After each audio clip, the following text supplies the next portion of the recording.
नमस्कार, मी प्रशांत कदम. देशाच्या या सरन्यायाधीशांना आता नेमके कशाचे वेध लागलेले आहेत?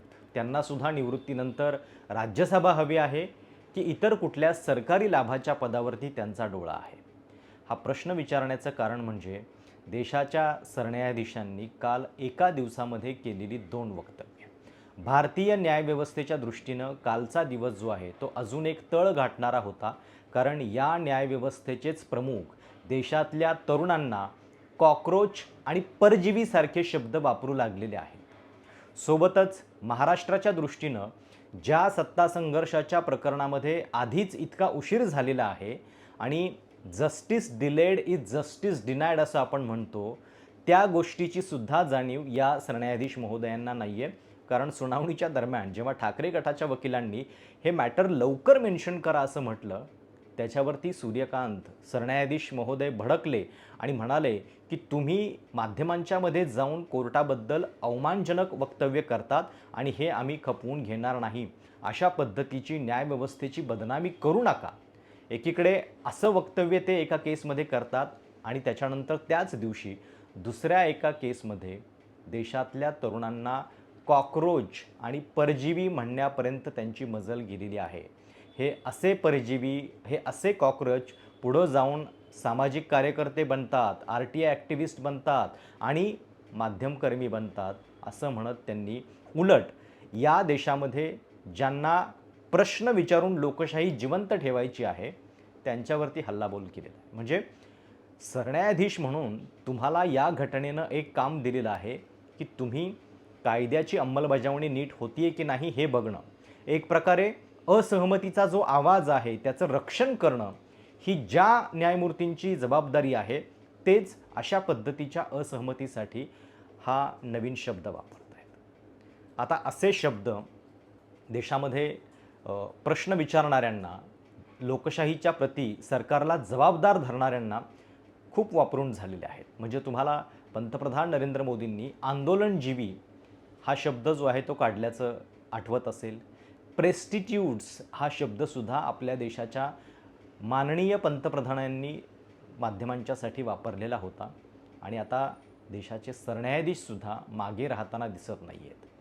काय नेमकी ही केस होती, कुठल्या केसमध्ये त्यांनी हे विधान केलं, काय कॉन्टेक्स्ट होता आणि मुळात अशा पद्धतीचं वक्तव्य करणाऱ्या याच सरन्यायाधीशांची बॅकग्राऊंड किती वादग्रस्त आहे हे पण आपण या व्हिडिओमध्ये समजून घेणार आहोत. सुरुवात करूयात. मुद्दा काय होता?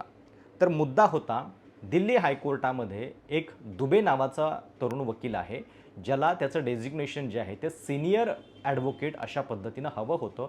याच्यासाठी त्यानं हायकोर्टामध्ये पण अर्ज केला होता आणि नंतर हे सगळं प्रकरण जे आहे ते सुप्रीम कोर्टामध्ये आलं.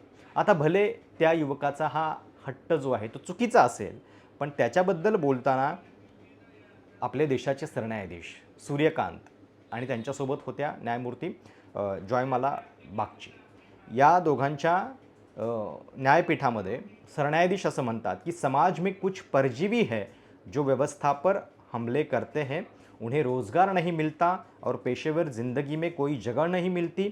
उनमें से कुछ मीडिया बन जाते हैं, कुछ सोशल मीडिया पर सक्रिय हो जाते हैं, कुछ RTI कार्यकर्ता बन जाते हैं और फिर हर किसी पर हमला शुरू कर देते हैं. म्हणजे खरं तर आपण एक लक्षात घ्यायला पाहिजे की कॉकरोच कुठे नेमके जमतात किंवा कुठे तयार होतात. ज्या घरामध्ये घाणीचं, अस्वच्छतेचं साम्राज्य आहे तिथं कॉकरोच येत असतात.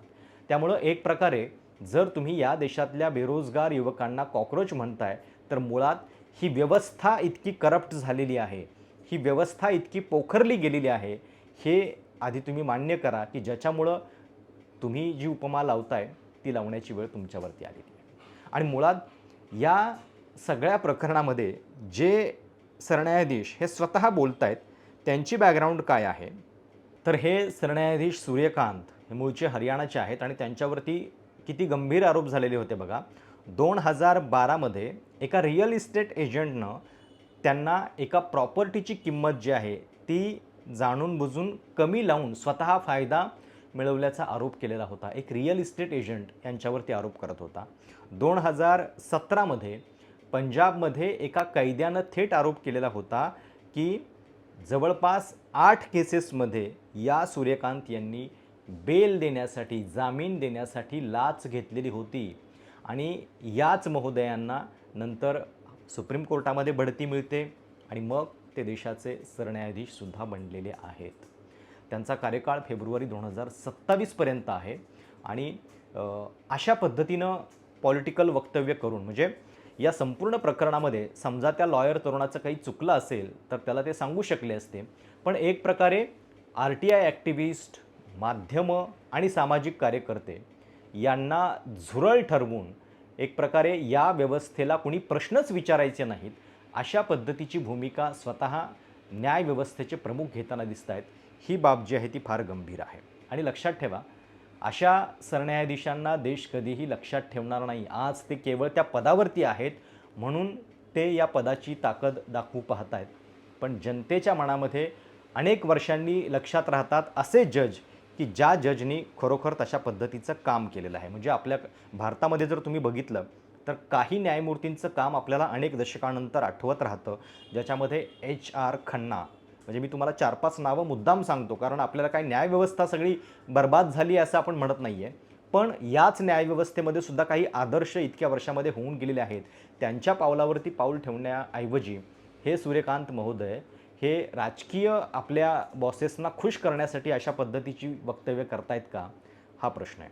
म्हणजे तुम्हाला काही जजेसची नावं सांगतो. HR खन्ना यांनी आणीबाणीच्या सगळ्या काळामध्ये एकमेव डिसेंट जजमेंट जे आहे ते त्या काळामध्ये दिलेलं होतं आणि अतिशय चारित्र्यवान अशा पद्धतीचे ते जज होते. VR कृष्णा अय्यर हे सुद्धा अतिशय प्रोग्रेसिव्ह जज मानले जातात आणि ह्युमन राईटच्या केसेसमध्ये विशेषतः काही महत्त्वाचे अधिकार त्यांनी या न्यायव्यवस्थेमध्ये रूढ केलेले आहेत. YV चंद्रचूड, यशवंत चंद्रचूड हे आपल्या महाराष्ट्राचे जे आत्ता धनंजय चंद्रचूड होते त्यांचे वडील अर्थात धनंजय चंद्रचूड म्हणजे चंद्रचूड ज्युनियर हे काही आपल्या पदाला साजेसे राहिले नाहीत नंतर. पण YV चंद्रचूड यांनी मात्र एक उत्कृष्ट जज म्हणून अर्थात त्यांचीसुद्धा आणीबाणीमधली भूमिका जी आहे ती थोडीशी वादात होती, पण तरीसुद्धा या न्यायव्यवस्थेमध्ये अनेक लँडमार्क जजमेंट जे आहे ते त्यांनी दिलेले आहेत. JS वर्मा हे तर आत्ता अलीकडचं नाव आहे. निर्भयाचं प्रकरण जेव्हा दिल्लीत झालेलं होतं त्याच्यानंतर याच JS वर्मा यांच्या कमिटीनं शिफारशी सुचवण्याचं काम केलेलं होतं. आणि PN भगवती हे नाव तर कोणी विसरू शकत नाही, ज्या नावानं या देशामध्ये जनहित याचिकांचा अधिकार जो आहे तो दिला आणि कॉमन माणसासाठी, सामान्य नागरिकांच्यासाठी या सगळ्या सुविधा कोर्टाच्या उपलब्ध करून दिल्या. सूर्यकांत या यादीमध्ये अजिबात समाविष्ट होऊ शकत नाहीत कारण त्यांनी अशा पद्धतीनं आपली संकुचित बुद्धी आणि मुळात या देशातला तरुण जो आहे तो सगळ्या स्पर्धा परीक्षांची तयारी करत असतो, उठता दिवस सातत्यानं अभ्यास करून आपल्या संधीची वाट बघत असतो. पण त्याच्या वाट्याला जर पेपर फुटीसारखे प्रकार येत असतील तर मग या सगळ्यामध्ये व्यवस्थाच त्याला बर्बाद करते आहे, हे आपण लक्षात घेतलं पाहिजे.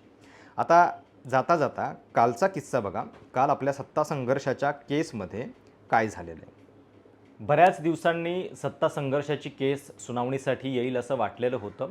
त्या संदर्भात ठाकरे गटाचे वकील देवदत्त कामत यांनी जेव्हा कोर्टापुढं मेन्शन केलं त्याच्यावरती CJI काल म्हणतायत, first you stop your people from going to the media and making irresponsible statements saying that Supreme Court is not deciding.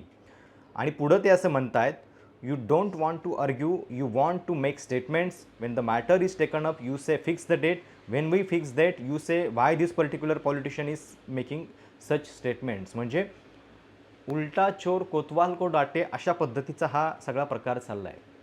आपल्याला माहिती आहे देशातल्या पक्षांतरबंदी कायद्याचं भविष्य ज्या केसमध्ये अवलंबून आहे त्या केसमध्ये तातडीनं सुनावणी करण्याच्या ऐवजी तुम्ही सुनावणीसाठी विनंती करणाऱ्या वकिलांना सांगताय की तुम्ही मीडियामध्ये वक्तव्य करू नका, न्यायपालिकेचा अवमान होईल वगैरे वगैरे. न्यायपालिकेचा अवमान झाला नसता तर जर वेळेत निकाल दिला गेला असता आणि पक्षांतरबंदी कायद्याचं पावित्र्य राखलं गेलं असतं. म्हणजे अशा पद्धतीचा इतका हास्यास्पद निकाल देशाच्या न्यायपालिकेच्या इतिहासामध्ये क्वचित लागला असेल की ज्याच्यामध्ये पक्षांतरबंदी कायद्याचा इतका दुरुपयोग जो आहे तो करण्याची संधी समोरच्या पक्षाला केवळ आणि केवळ न्यायपालिकेनं दिली. आणि या सगळ्यामध्ये एक लक्षात घ्या, 2022मध्ये जून 2022मध्ये हे प्रकरण आलेलं होतं. त्यावेळी जे व्हॅकेशन बेंच होतं, त्या व्हॅकेशन बेंचमध्ये सुद्धा हेच सूर्यकांत होते, ज्यांनी त्यावेळी शपथविधी थांबवायला नकार दिला होता.